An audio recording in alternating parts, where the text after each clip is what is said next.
দেখুন, কেমদ্রুম যোগ কাকে বলা হয়? যদি কোনো জাতক অথবা জাতিকার জন্মকুষ্ঠিতে চন্দ্রের দ্বিতীয় ও চন্দ্রের দ্বাদশে রাহু কেতুকে ব্যতি রেখে কোনো গ্রহ যদি অবস্থান না করছে, তাহলে এই যোগকে কেমদ্রুম যোগ বলা হয়ে থাকে। দেখুন, চন্দ্র যেহেতু মনের কারক, মনের কি প্রভাব আছে তা বুঝিয়ে থাকে। তো সাধারণত এরকম ধরনের ব্যক্তিরা নিজেকে সর্বদা একা একা মনে করে থাকে। এদের জীবনে অনেক বড় থেকে বড় চ্যালেঞ্জের মুখোমুখিও হতে হয় এদেরকে।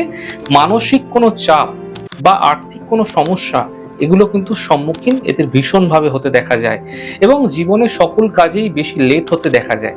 যে কোনো কাজই শুরু করুক না কেন, কাজগুলো মনে হয় যেন শেষ হতে চাইছে না। তবে যদি ব্যক্তি এই বিষয়গুলিকে বুঝে নিয়ে নিজের জীবনকে ধীরে ধীরে অ্যাডজাস্ট করে, তাহলে এদের মধ্যে স্বাধীনচেতা হওয়ার মানসিকতা ভীষণভাবে দেখা যায় এবং এরা নিজের পায়ে দাঁড়াতে শিখে যায়। এরা যদি আধ্যাত্মিক চর্চার সঙ্গে যুক্ত থাকে, তাহলে এদের জীবনে বড় থেকে বড় সমস্যার সম্মুখীন হলেও একটা রাস্তা এরা ঠিক খুঁজে বের করতে পারে।